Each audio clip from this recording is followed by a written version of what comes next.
Good evening and welcome to our Town Council workshop for January to set our agenda for our February council meeting. Before we move into our items tonight, I'm going to ask Steve to do our prayer, and Dan Eppright, would you do our pledge tonight? If you all stand with us, please. Please bow your heads. Dear Lord, thank you for today. Thank you for the town of Smyrna. Thank you for the citizens and the family that we have here in the community, Lord. We ask that you continue to bless our community and to take care of the families that are represented here tonight in the room and the families that couldn't or haven't been able to make it. Lord, we ask that you be with Mark as he's out on vacation and continue to bless the workers and the folks in the town that have been putting in a lot of hard effort over this last few weeks due to the storms, Lord. In Jesus' name we pray, amen. Please remove your hats and face the flag. I pledge allegiance to the flag of the United States of America and to the republic for which it stands, one nation, under God, indivisible, with liberty and justice for all.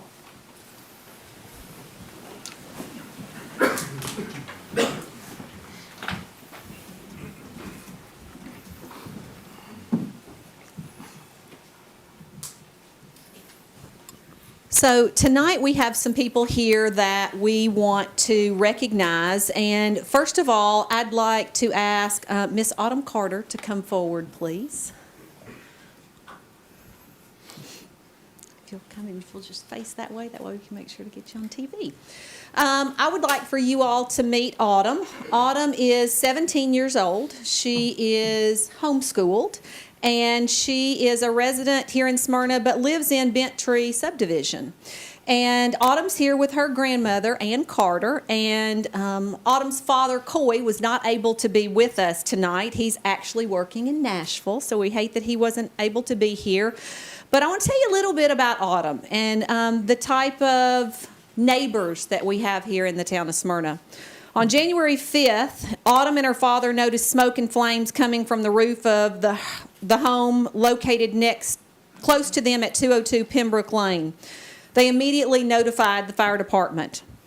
Autumn took it upon herself to run next door to the residence and began knocking on the door until she was able to awaken those homeowners that their house was on fire. You see, they were asleep at the time, and because of her knocking, they were woken up.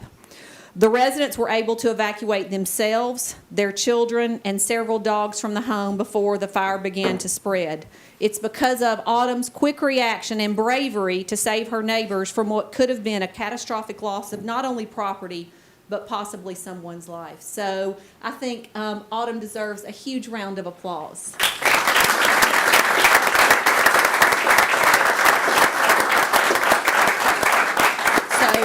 We have a certificate here for you, but we also have a key to the city. So, we just want to say congratulations. Is there anything you'd like to say? Thank you. I hope it makes you all feel the way it makes me feel to know that you have a neighbor like this living next door to you that thinks about others and not just themselves. So we appreciate you. And I will tell you, I heard some news when I came in here that I had no idea. Steve, I'll let you. Yeah, so Autumn is my cousin, I guess my second cousin, her dad Dale, and our first cousins, Coy, and Ann is my aunt. So the house that I grew up in is right next door to this fire, which my parents no longer live there, but they live across the street from that. So I honestly didn't know this was happening either until I walked in and saw him here tonight. So I was kind of surprised. So thank you so much. We so appreciate you being here. Tell you what, do you mind coming up and getting a picture with us? Council, do y'all mind standing up and doing one? Someone come this way and we'll get a picture.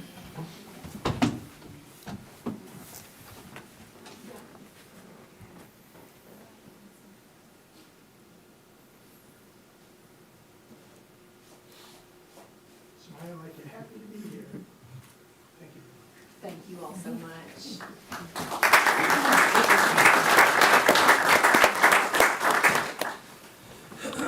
I've got to stay down here. So at this time, I'm going to turn it over to Brian. Y'all are welcome to stay for the meeting if you'd like to, but you don't have to if you choose not to. Brian, I'm going to turn it over to you at this point. And I appreciate the opportunity to talk about this gentleman. He's here somewhat under false pretenses. He thought he was coming to talk about trash. As you guys know, I end just about every meeting for the last couple of years. I've taken up the torch of litter in our community. A couple of years ago, I had the chance to meet Tony Proctor, who's a resident out at Seven Oaks subdivision. And Tony had contacted my office as town manager several times about some issues with trash on the back road. We have done a lot of things together. We worked on getting some lighting back there, some street lighting. We worked on fixing the entrance in to make it more of a road that could be used. We had a lot of families that were using it to get back and forth to the schools. But we also had a lot of folks that were just dumping large construction dumps, shingles off of houses, couches, everything. We worked on that together for about 6 months. Tony would continue to ping me and say, Brian, I got this back here, can we get it picked up? So some of these guys sitting over on the other side of the room know about it because they were the ones that went out there and picked it up for us from the streets department. But Tony has been diligent. I don't know, his passion much exceeds mine for the trash issue in our town. And he has done a great job, and he is out there every week posting. And I love when I see his post now because he's down to about a 5-gallon bucket a week, maybe one bag or so. Oh, I hadn't seen today's posting. You didn't have to blow that for me, Tony. I was on a roll. But I really want to recognize Tony for his efforts, the work that he does, the passion he has, and he's continually working with his neighborhood, and he shames them a little bit into saying, thanks for waving at me as you went by while I was working. But actually, there's a couple of folks that have kind of picked up the torch and begun to help him. And I just would like to bring Tony up front and recognize him for his efforts, his love for our community, and the work that he does. It is purely out of the goodness of his heart that he does that. So, Tony, if you'd come up and join us. I think, Mayor, you've got something for him as well.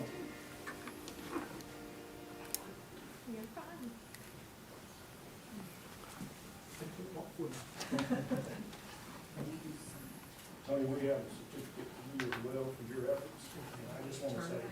Be on TV. We want you on TV. Yeah, all right, appreciate you.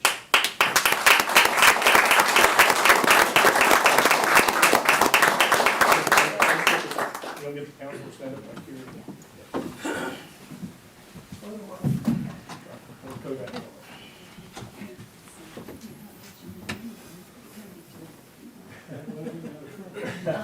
Depends on what kind of trouble you're in.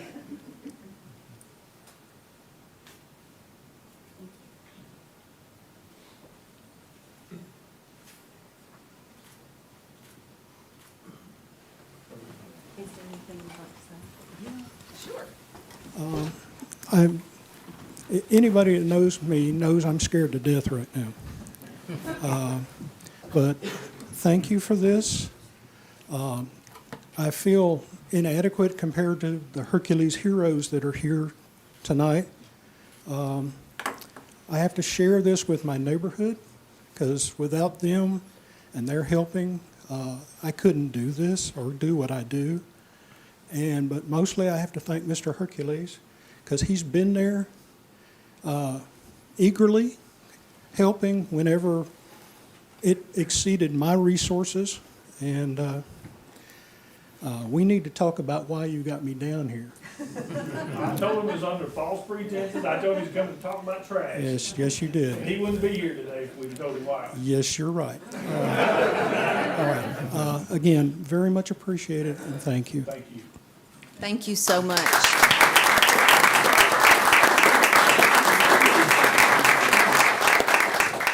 The one great thing about living in the town of Smyrna, it doesn't matter how large or how small the act of kindness is, it sure makes a difference and makes it feel like community. So for all of you that are here for those reasons, we appreciate it. Brian, I think you've got one other thing. Mayor, I do have one other thing, and there's some folks sitting back here on this back row that I want to recognize tonight, but I'd like to lead up to why they're here tonight.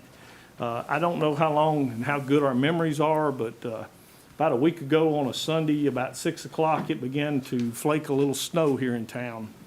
That little bit of flake of snow turned into 5 to 7 inches across the town. Anytime we have a weather event like that, it's somewhat of a small disaster.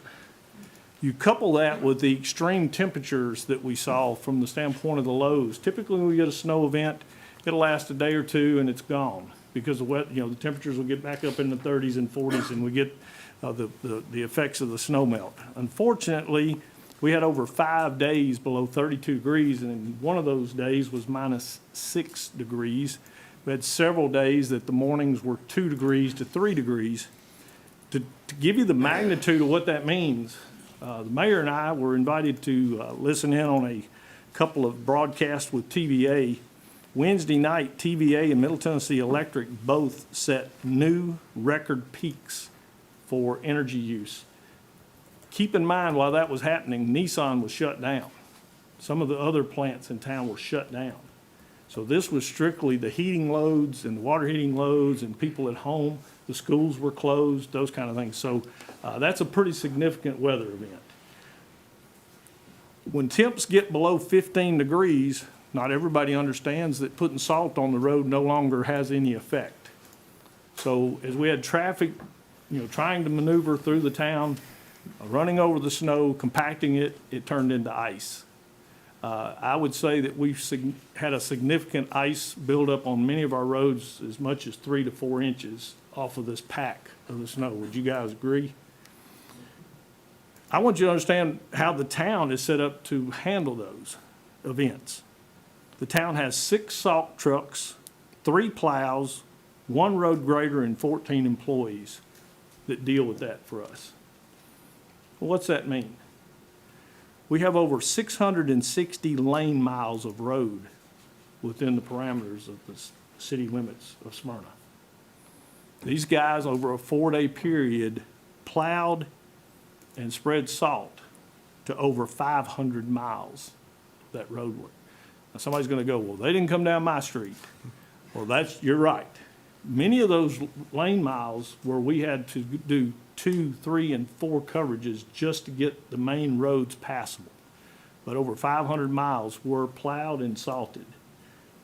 400 tons of salt is estimated was used during this event.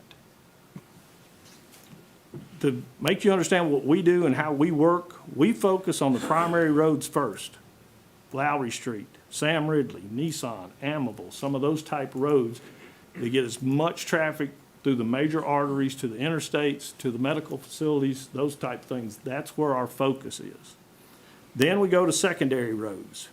Those would be your connectors and those type things like Enon Springs, Rock Springs, Jefferson Pike, Florence Road, the hospital entrance, the entrances to the police department, the entrances to the fire departments. Again, our focus is on getting safety, traffic able to maneuver through the town, because let me tell you, with this event, we had a lot of police calls. We had a lot of fire department calls. We had a lot of fire alarms going off. We had water issues. We had people in ditches, and all those calls were coming in. So just to give you an idea of what we focused on and how much work was being done. After that, if we can get to, and there's still a need for, we go into some of the subdivisions. At that point, we're going to focus on hills, places where people cannot get up and down the roads. Listen, I know my subdivision was not part of the plan that got, ice and snow melt, as many of ours were. But we also learned that if we take our time, be patient, we can get in and out if we need to. So I just want to commend. And now what I'd like to do is introduce you to a group of people called the Snowball Express. Every year it seems like we have a different theme. I think a couple years ago we were the Salty Dog Express, but this is the Snowball Express.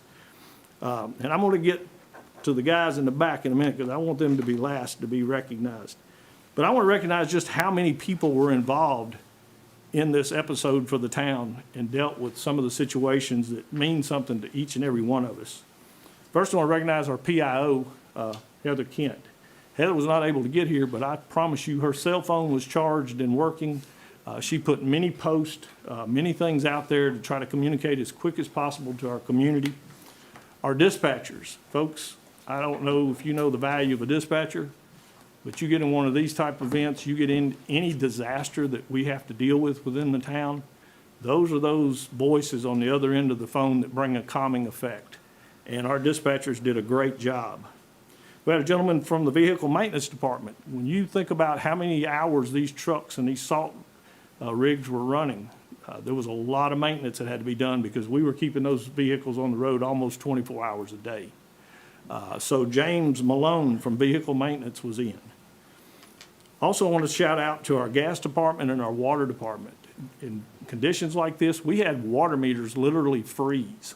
The meters themselves could not pass water into the houses. They came out and worked on many of those. The gas department, we had several gas leaks that were reported. Again, those are very extreme conditions, very sensitive conditions, and those folks were out there making the repairs. So I want to say thank you to our utilities department and those folks. Jonathan Hemingway, our traffic operator, he was in supporting with red lights and those type things, making sure that we could get traffic moving, working with that Snowball Express we're going to talk about in a few minutes, making sure that once they started, like on a Sam Ridley, that we could maneuver through those red lights and make sure that we could keep them moving. Because once you get that plow and you get that salt working, you don't want to have to stop at every red light. I promise you. Tom Rose, our director for that department, he was out, and he was in communications with those folks on a regular basis. And I just want to say thank you to them. Now I want to introduce you to the starting lineup. At the front of the parade, as any parade, we had our police department. And as I call your name, if you're here, I'd like for you to come forward and stand up here with the mayor. Police Department Sergeant Andy Miller, our lead snowball. I was hoping I was going to get to call him the lead dog. I was hoping it was a salty dog. Officer Michael Potts. Officer John Elston. The supervisor for the streets department, Chaz Dearman. Chaz, you gonna bring your buddy up with you? Bring him up here. Yeah. We're gonna put him on television. I think he was running it. Earl Seal. Blake Parker. Blake Pope. I don't think Cody Hummel is here, but I wanted to recognize Cody. Danny Hatcher. Derek Boswell, I don't think he's here tonight, but I wanted to call his name. Ethan Springer. This next gentleman is kind of famous. There's rumors that he's been recognized as the Employee of the Year, but Patrick Mashburn, if you're here tonight, is Patrick here? And let me tell you something, this guy put a hurting on a Reese's cup. You remember all that stuff you was saying to me at the garage over there? Yeah. So you didn't realize I was going to have the last word. Keith Kelly, he's not here. Ricky Bounds, not here. Scott Wright. Scott, come up. And then Danny Vaughn, Evan Christopher, Keith Smith, and Nathan Grant. And I think that gets everybody that I had to recognize tonight. Folks, not only were these people out working hard, long hours and taking care of business so that we could feel safe, many times on an event like this, these guys not only work out of that office, they sleep out there. There's been many nights where they just stopped for a couple hours and got a couple hours sleep and went back to work. I hope TDOT's not listening. But I just want to say thank you for the work you've done. It's an honor to watch you guys and understand the passion that you have for our community, each and every one of you. And I just personally want to say thank you. And I know this council, and I hope our citizens will feel the same way. Thank you.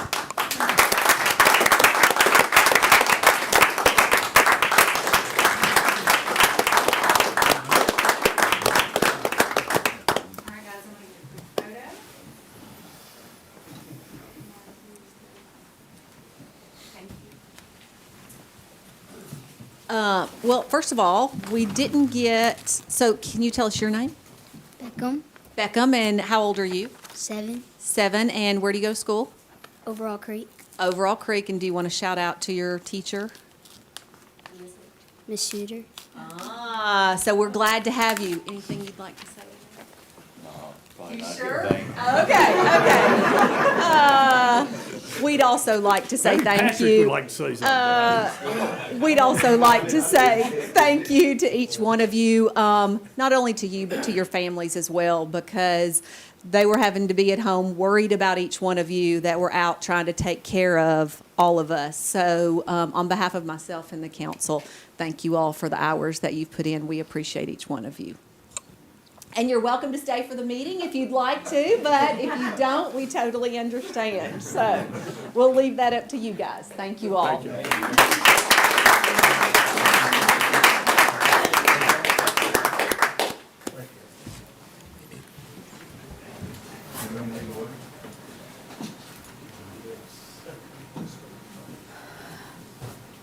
Okay, we will now move into our items for discussion. Our first item, well, let me say one more thing before we move on. Brian talked about everybody else that took care of our community. It was 24/7 for Brian during this ice event. He was out riding in the snow plows. He was out shoveling ice at one of the businesses to help them out. It was constant that he was making sure that the town was moving as efficiently as possible. And Brian, we just want to say thank you for all that you did. Yes, he deserves a round of applause, I would agree. So our first item for discussion is consideration, I don't know when we've just had one page of an agenda in a long time. Don't jinx it. Don't jinx it, got it. They printed on the back. On the back, yeah. Our first item is consideration and approval of revisions to the Smyrna Police Department policy regarding license plate readers, which are called LPRs in the state right-of-ways. Mayor, Council, we're in the process of installing our new flock cameras, LPRs, around town. And Captain James Scott was dealing with this and talking to TDOT and the state, and they were requiring a couple revisions to our present policy. One of the revisions is just the search capability, who's searching this information and why it needed to be clarified. And the second revision was a retention period, which they require no more than 90 days. We were already in compliance with this, it just wasn't in our policy, so we made these revisions to our policy, and now, with the help of Captain Scott, the flock is actually going to use this policy as a model policy for other agencies that will have to do the same thing to make these revisions to their LPR policy. I know that there's, in some places, a lot of controversy in regards to LPRs. Can you talk a little bit about what a positive thing it is for our community in regards to how we use the LPRs? Yeah, they're a great tool for crime fighting. They help a lot with identifying suspects in the area in our town that are driving stolen cars that are related to other crimes that might have been committed. I think Captain Scott, when he was reviewing some of the information, just in a 30-day period, there was like 1.2 hits used on the LPRs. And this is information that relates back to dispatch. If we have a stolen car, we have a suspect that's coming through our jurisdiction, we can send cars to that area to identify the suspect or hopefully catch them. So it's a great benefit for us.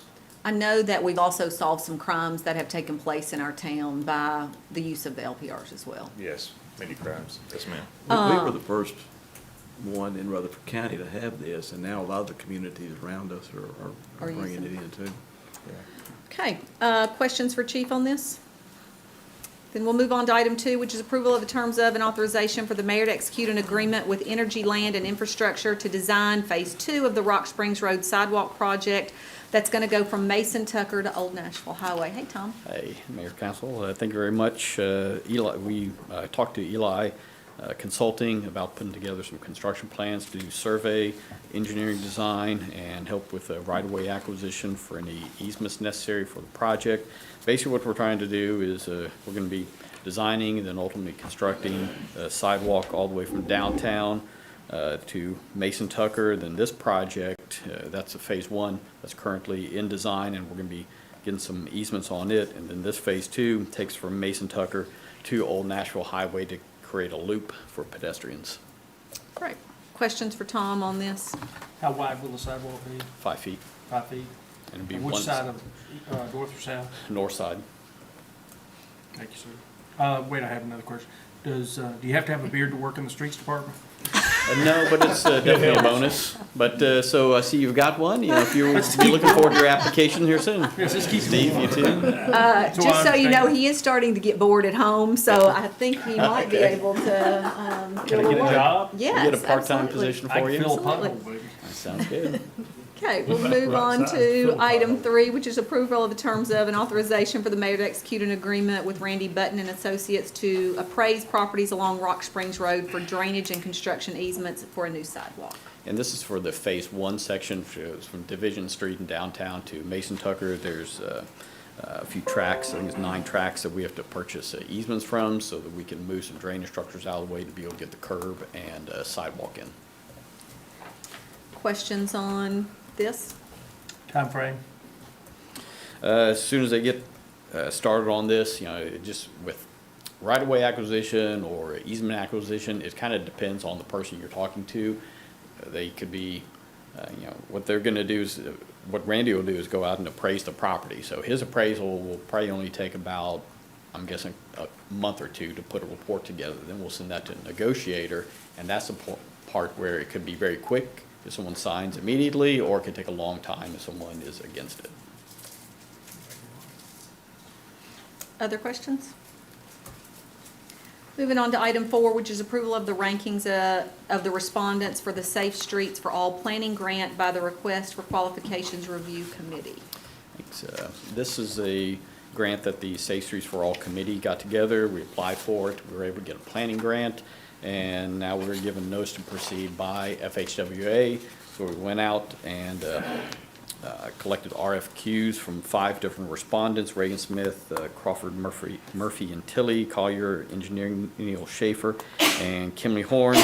Our committee reviewed the applicant submittals and ranked Kimley Horn as the highest, and we're recommending them for to be ranked number 1, and then we'll be able to go out and get a proposal from them. Questions for Tom on this? Move on to item 5, which is approval of the terms of an authorization for the mayor to execute an agreement with R&D Enterprises for easement negotiations for the Rock Springs Road Sidewalk Project. So this is back to Rock Springs Road Phase 1. Once Randy Button completes those appraisals, he'll be sending them to R&D. They'll be able to meet with the property owners and negotiate a price to be able to purchase the needed easements. Any questions on this? Okay, we'll move on to item 6, which is consideration of an ordinance relative to the annexation and PRD zoning of property located on tax map 54, parcel 18.00, requested by Jared Cunningham with Catalyst Design Group on behalf of the Rose C. Neal Revocable Trust containing 28.42 acres. The property is located on Rocky Fork, Amable Road. Kevin, I just wanted to tell you, I'm sorry about your mama. Appreciate that. Yeah, this is a request which we've talked about a couple of different times because they keep requesting a deferral. I have not had any additional conversations with Mr. Cunningham, so I don't know if there would be, what their status is right now. But I'll go ahead and hit the highlights. This is on Rocky Fork, Allenville Road, near Kedron Church Road. A land use plan would support a medium-density, single-family development in this area. The surrounding zoning is a mix of R1, R3, and the courtyards at Stewart Creek, PRD. This was an area the town would be providing all services except for water, which would be provided by Consolidated Utility District. This proposed PRD is for 103 single-family lots, would range, the houses would range from 1,600 to 3,500 square feet, be a mix of brick, stone, and cement siding. They are meeting all of our requirements with regards to parking and other things. There is one access point shown, new access point shown to Rocky Fork, Allenville Road, and there would be a connection also to a stub street from the courtyard to Stewart's Creek. This, just as an aside, and just so everyone's clear on this, there would be a significant amount of grading on this site. The CUD can only serve a fire flow to a maximum elevation of 760 feet above sea level. The rear portion of this property does exceed that elevation. They are proposing to excavate that area and down to that 760-foot elevation, which would create basically a rock wall on the back part of the project, and they would be fencing at the top of that wall. So, Planning Commission did recommend approval with 3 conditions, just to coordinate with that adjoining subdivision, the courtyards at Stewart Creek, in regards to the street and utility connections, as well as finished contours. Just as an informational for them, because they did indicate some fairly larger, at least the maximum height or maximum size of the house was larger. That any house construction over 3,600 square feet in size would require us to have additional fire flow requirements. And then, because of the significant grading on this site, that the critical lots would be identified at that preliminary plat stage. That's all that I have. Questions for Kevin on this? I know that we've talked about it quite a bit. Or Tim, did y'all specify what kind of fence they'd have to have at the top of that? I don't know that we had anything specific. I don't think so. Not that I recall, anyway. It's really steep, 36 feet. Yeah, at the highest point, it'll be 36 feet tall, yeah. But then in looking at it too, it is, what's the adjacent subdivision over there? Courtyard is Stewart Creek. I mean, it's right in some of those people's backyard, isn't it? I mean, that one that you got on the board up there, I mean, it even, I'm sure there's something wrong with the graphics there because it actually shows it abutting into the lots. It will be abutting kind of on the, we're still going to connect into it from that one side. And then the more of the cliff area is more that southern end. I think there may be a few lots in that future phase of courtyards. Most of the area where the cliff will be, actually would be open area, which was the main concern about the fence, is because if someone from the neighborhood, that adjoining neighborhood's out for walking through the woods, that there need to be a fence there to indicate that, because if you're running or something like that, you may not notice it, so. So I guess I'm a little confused. So if the houses in the courtyard are on top of the hill, isn't that above the 700 feet that CUD can service? So how can they service the Stewart's Creek and not this property? That's a question, I think, that they were trying to work through some of that with CUD the last I knew. So that is a good question, yeah, that I don't know that I know the answer to, yeah. Okay. Other questions? Okay, then we'll move on to item 7, which is consideration of an ordinance relative to the rezoning of tax map 27, parcels 36.01 to go from R1 to PRD. It's requested by Kevin Gangaware. The property requested to be rezoned contains 13.03 acres and is located at 9800 Florence Road, and this is a second reading. Kevin? Yeah, this is on Florence Road, 9800 Florence Road, near the intersections with Berrywood Drive and Orchard Valley Drive. Land use plan would support low-density residential, which is up to 3 units per acre, on the east side of Florence Road in this area, and on the west side, medium density, which is up to 5 per acre. On the west side, the surrounding zoning is a mix of R1 in town and RM in Rutherford County. This property currently has 1 residence on it, and is surrounded by property owned by the U.S. Army Corps of Engineers. This proposed PRD is for 54 single-family lots. Density is about 4.14 units per acre. Houses would range from 1,800 to 3,000 square feet. Would be a mix of brick, stone, and concrete siding. They would be meeting all of our requirements regarding open space and setbacks. 1 access point is proposed to Florence Road. Sewer is not currently available at this property, so the developer is proposing to extend it approximately 1,250 feet from the existing sewer line within the right-of-way of Valley View Drive down Berrywood Drive to the property. The Planning Commission did recommend approval with 3 conditions. 1 is just regarding the building elevations, that any elevation that does front a road would have some additional requirements with regards to the brick, more brick and that type of thing. And any elevation that does front a road, so that's such as a corner lot or if it backs up to Florence Road, would be required to meet those requirements. Again, critical lots would be identified at the preliminary plat stage. There is some topo, not as extreme as the last project, but there is some topo on this property that will probably lead to some critical lots. And that TVA approval must be provided for the pond and the sidewalk that they're proposing to be located within that TVA easement, and to provide that prior to receiving a grading permit. I believe that's all I got. Questions on this? Kevin, I know you said it, but the property on the south end, right next to Florence Road, that's also core as well, that, right there next to the road? Yes. Okay. Yeah, all three sides Okay. is core I property. knew it was in the back. I didn't realize it came all the way up to the Yeah. road. It does. Okay. Other questions?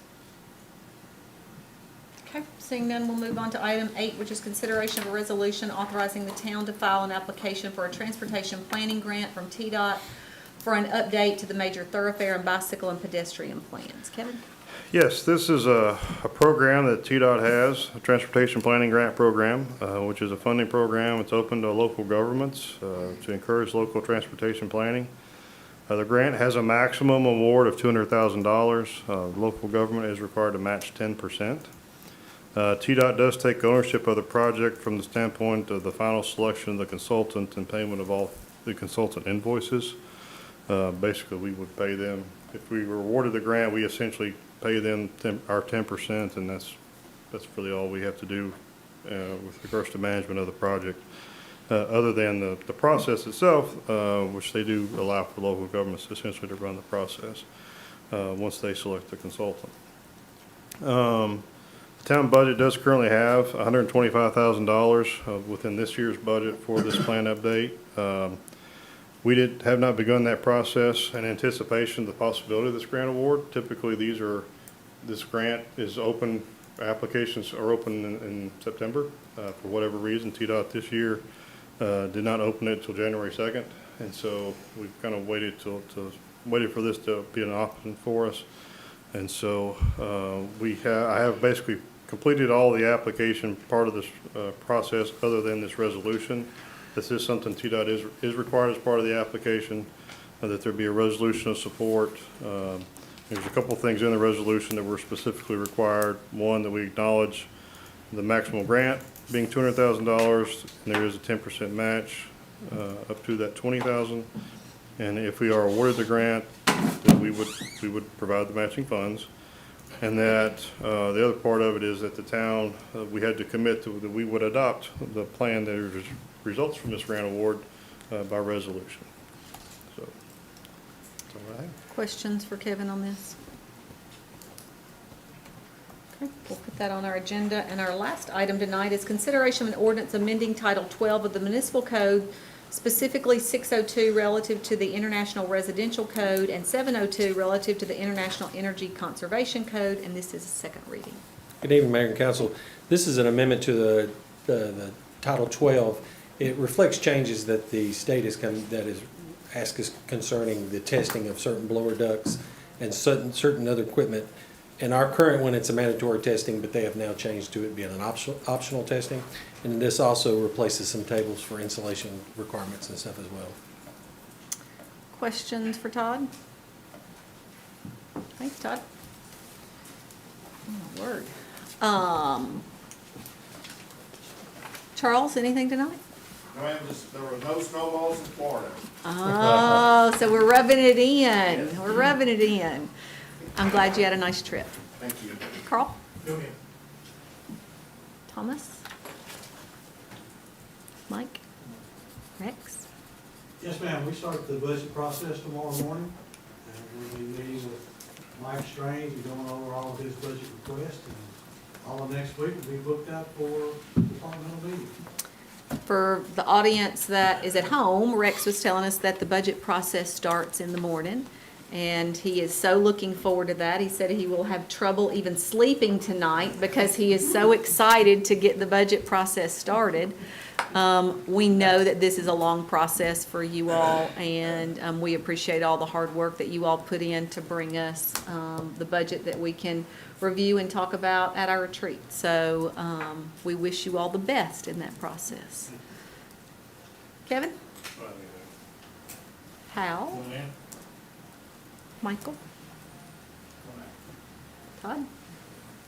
Heather? Chief? Amberly? ma'am. You skipped out in the Snowmageddon too. I wasn't gonna rub it in. No, you just rubbed it in with the pictures. Oh, well, that was after I got back. Oh, though. okay. Brian?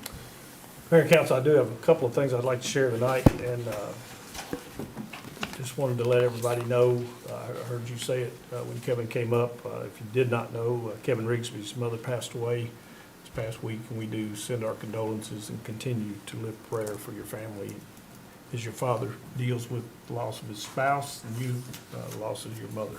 So, on a different note, James Scott shared with me that he became a new grandfather this past week. So I don't know how many of you saw the picture, but James was beaming with a glow that only comes from a grandfather, and some of us understand that. I also wanted to share with you Stacy Harrell in our fire department. He lost a brother this past week down in Dothan, Alabama. So just keep that family in your prayers as well. Chief Irvin shared with me, we got a real nice note, it's submission through our Police to Citizens about one of our officers, Rebecca Rowan.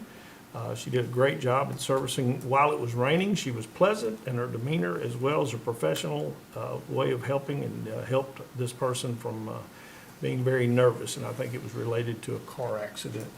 So Officer Rowan has done a good job for us for a long time, and we do appreciate her and the work that she does. I've got a few slides that I want to just quickly go through. The Smyrna Event Center has been closed this week for renovations on our floor and some other things that we had some water heater issues that we got resolved this week thanks to one of our contractors. But we look forward to reopening and serving starting Tuesday, January the 30th. So next week on Tuesday, we will be back open to serve. And I think they've got some pretty hefty bookings already for the weekends coming up after that. So I just wanted to remind everybody, next Tuesday, we will be back open. We've announced this once. I'll probably do this all the way up to the time, but we have asked, and TDOT has agreed to come in and present to us on a couple of projects that are near and dear to all of our hearts, but the I-24 at Rocky Fork Interchange, the I-24 Amable Road exit, I-24 Sam Ridley Parkway exit. There's several things that are going on with these projects based on the added lane, the choice lane program that they're working on. Also, we're asking them to bring some information about the Lowry Street Jefferson Pike interchange. That is still moving forward. But just to kind of give everybody an update. So you're welcome to join us here. The meeting will begin at 5 p.m. That's on the 29th of February.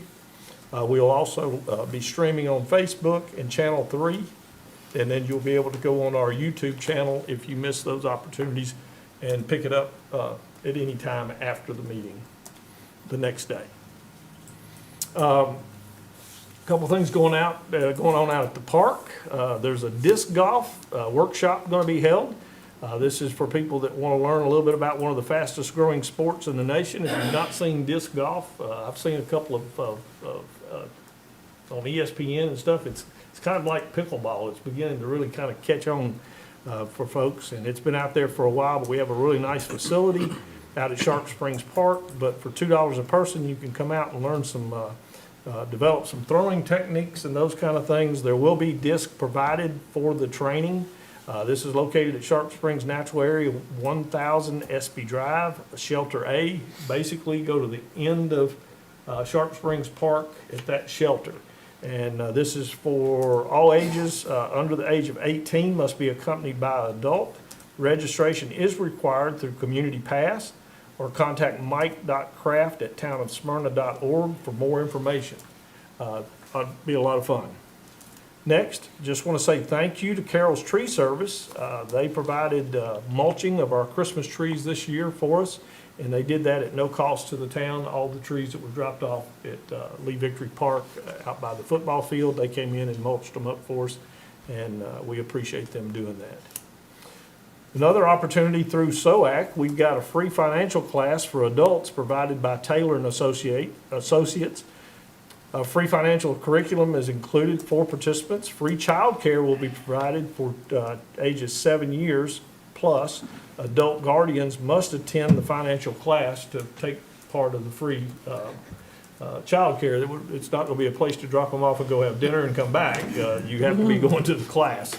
Registration is suggested through Community Pass, or walk-ups will be welcomed. And that is Saturday, January 27th, 2024, and Saturday, February 24th.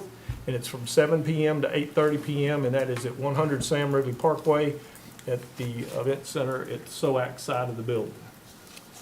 So, Mr. Proctor told me I hadn't seen his post for today, so I did take just a minute a while ago and take a look. And good morning from the Seven Oaks, the back road. He did collect 3 very full bags of garbage from the back road this morning, lots of beer cans and liquor bottles. He said it must have been to keep them warm during the snow event. Chief, he did point out it might be a good place for a DUI checkpoint for us. I think that's a pretty similar collection back there on that road for some reason.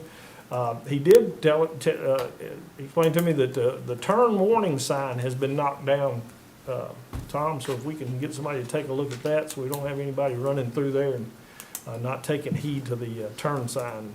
But again, kind of in a little tongue-in-cheek here, Tony does do a great job back there. But, folks, his passion needs to be our passion for our community. Love where you live, keep Smyrna litter-free, do all that you can, refuge in your cars and in the back of your trucks, make sure it's secured down, take it to a local trash receptacle. They're at every service station, just about every store you go to. I know my wife and I were out after the Snowmageddon. She was chomping at the bits last Saturday to get out, but she wasn't comfortable driving yet, so that meant I was her Uber. So I got to visit several stores that I don't normally go to with my wife, and I enjoyed every minute of it. She told me I did, so I believe her. But, it was once I had some stuff in my truck, and we pulled up to Walmart, and I grabbed it out of my side pockets and stuff where I had some coffee cups and those kind of things, and I took them to the door, and there was a trash can. And you get rid of that stuff, or you take it home, take it home with you. But let's do all we can to love where we live. Be Tony Proctor at heart, folks. Take care of our community. We'll challenge you, Brian. Okay? We need to expand it into recycling also. I'd agree with Mr. that. Proctor does too, he agrees. Yep, I agree with that. I agree. If I can just get them to get it off the street, then I I'll work understand. with them on which container to put it in. Well, one thing, we've got the new convenience center out Yep. there, and it makes it so much easier. It's a single stream source out there, Yep. and so, there's no Absolutely. reason for us not to do it. I agree. And it's a good point. Thank you. And that's all I've got, Mayor. Thank you. Jeff? Nothing for me. Raquel? Congratulations to the Scott family on their new addition, and condolences to the Rigsby family as well as the Harrell family. And then I would just like to, again, extend a thank you to all of the employees and the administration for all the work that was done over our Snowmageddon, as we're calling it. So thanks to everyone who helped keep Smyrna safe. And that's all I have. I almost called you Your Honor. I thought I was in court. Sorry about that. I think that's a promotion. HG? Gosh, Your Honor, I'm trying to figure out how to go forward here. Not Actually, I think I'm gonna make it simple tonight and basically, tell the streets department, all the town employees that were, involved, how much, they are appreciated in the good job that they did. It was really an unusual snow this time. Usually, it's cold, and then at the tail end of the cold, we get the snow. And this time it started right off, and then it just froze solid. It was rough. But anyway, Kevin, so sorry for the loss of your mother. And also, shop local, be kind, and recycle. That's all I've got, Your Honor. Is that your new tagline? I add have that to one? decide whether I'm gonna add Gonna that add to that. it or not, yeah. Okay. Mr. Proctor, I wanted to add my appreciation to you for the love of your neighborhood and the love of our town. We could use 100 or 1,000 more folks just like you, and thank you for all that you're doing there. You're making a difference, and I appreciate that very much. I'm just a neighbor. You're making a difference. You're not just, you are. Just a neighbor. You are. Brian, thank you. Thank you to our police, our streets, Public Works, all the folks that were out during this really difficult week. I mean, I really didn't think about the water meters or issues with gas, but that's touching everybody. It's touching a lot of employees, and it speaks to the character and the commitment that we have from our employees, and from that, a very heartfelt thank you from me. And that's, oh, Kevin, condolences to you and your mom. I get to work with Kevin quite a bit, and you couldn't ask for a better person to be in planning than Kevin, and you know, the commitment that he has to that. It's made a difference over the year. I'm appreciative of that, but very much understand how tough it is to lose a mom. Okay. Jared? Think I have a slide. Yes. We are still needing 5 more students for the Sister City program. We've been working hard trying to get that filled, and we've got some great kids that are coming on. We still have about 5 more, and the reason we need 5 more is that's about how many Japan's going to be sending this summer as we do the exchange program between us and our sister city. So if we have any young students out there between the ages of 12 and 15 that either live in Smyrna or go to Smyrna schools, and you're interested in hosting a family this year and then sending your child to Japan for a couple of weeks the following year, we would love to have you. It's been a great program for many years, and all the kids that have been in it have loved it. So we'd love to have about at least 5 more young men or women. So, I've got a couple of things I also want to say. Kevin, as well, my condolences. I'm very sorry about your mom, and you guys have been in our thoughts and prayers and will continue to be. Also, just would like to say thank you. I know we've already talked about it, but Mr. Proctor, Ms. Carter, who's left, at our Public Works Department, and emergency workers, along with Brian, I want to say thank you. That was one of the largest snows I can remember in a long time, and to keep things moving like you guys did during that time, just being out in the cold was enough for anybody. But I just want to say thank you. We really appreciate it. We've got some excellent employees here, and they just always show out when we need them. So I just want to say thank you.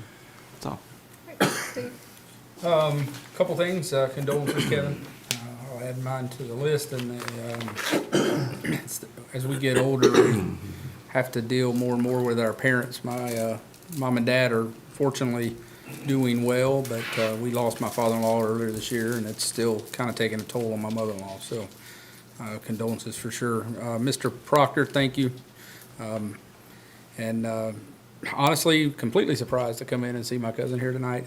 I think between her and Mr. Proctor, I think what you really are seeing out of those two people is the true actions of somebody who is selfless and taking choices to do things because they don't know any other thing to do but the right thing. Mr. Proctor didn't even want to come up here. We had to kind of dupe him to get him here. That's really the kind of personality and the kind of person that would do something for his community without ever wanting any recognition for it.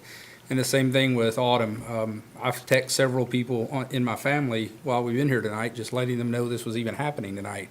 I've got a lot of family in the town, and none of us even knew this part of the story. We knew the house caught on fire. We had even seen it, but we did not know some of this, that she had ran towards the fire and banged on the door and woke people up. And that's just the kind of personality that someone that's really doing it selflessly, she doesn't even think that there's any other way to do it. What else would she have done? And that's really the mark of true character, and really appreciate that. We've got about 6 more weeks probably of winter. I'm not the groundhog, but time changes in 45 days. I have counted that, and so I know that's close. But there is, we were talking about it before the council meeting tonight, there is a polar vortex scheduled to come back in February. So whatever that means, be ready for cold weather. Well, I noticed you have a beard. That means that we do have some openings in the streets department. That's right, so yeah. we I volunteered to drive the salt truck or the plow. Oh, so- I did too, and they didn't let me do either one. We'd take care of some parking on the street problems really quick. So, that's all I got. Is that it? Yeah. Okay. Couple of slides tonight. We were happy to welcome the new convenience center along with County Mayor Joe Carr at a recent ribbon cutting at our Smyrna Center. And the new convenience center is located at 112 G Street, and we want to thank everybody who was able to come out and celebrate with us. Brian and I were asked to attend the Middle Tennessee Japan Society's New Year's celebration, and we were able to do that Sunday before last. And was able to speak to that group, and if you have not taken the opportunity to go down on that Sunday, it is something I highly recommend. It is really interesting. So, thank you all for inviting us. The town of Smyrna currently has board and advisory committee openings. If you want to get involved, we encourage you to do that. Whether it's Beer Board, Planning Commission, Board of Zoning Appeals, Historic Zoning Commission, Project Assistance, Industrial Development Board, Sister City Committee, Parks Advisory Board, Package Liquor Board, Smyrna Housing Authority, Stormwater Committee, Smyrna Charity Assistance, Subcommittee for the Memorial, Subcommittee for Sister City, Airport Authority, or the Board of Adjustment and Appeals. We encourage you to apply. I need to add the library board to that. For my term ends May 30th or June 30th, so we have to pick up one for the library board I'll in have June. Casey look at that. Yeah. Great. I think we need to add the Arts Commission too, I think. Oh, is there one for that? Okay. Yeah. We will make sure to look at that. But if you want to get involved in your community, probably when I go out to speak to different organizations, that's one of the things that's asked the most is, how can I get involved? How can I be more involved in the community? And this is a great way to do that. So we encourage you to go online and fill out an application. It will tell you a little bit about each board and committee as well as when they meet. We're excited to roll out our Captain Jeff Coos Memorial Scholarship this week. For graduating seniors, the Coos Memorial Scholarship Program offers educational opportunities to deserving high school seniors who exhibit exceptional scholastic abilities, leadership qualities, citizenship, and character, including participation in school and community activities. You can go online to see what the criteria is, as well as to fill out an application. The application deadline is March the 15th, and we will be offering up to 3 $2,000 scholarships each. So you can do that now. So Mayor, regarding that, is this page here where you can click on the link? Because I saw on our Town of Smyrna page, there is a link under administration. But is there, the only other link is here at the scholarship itself? It's on the home page up at the top on It the. is now. It is Okay. there, and then, of course, there is a direct link on every post that goes exactly to the application page. Okay. Yeah, so we encourage you to apply if you are a senior this year. Council or staff, is there anything else? Okay, if there is nothing else, then we are adjourned. Thank you, Your Excellency. You're on. All rise. Gavel. First 2 years, I called her your Royal Highness. Well, she's royal. Just ask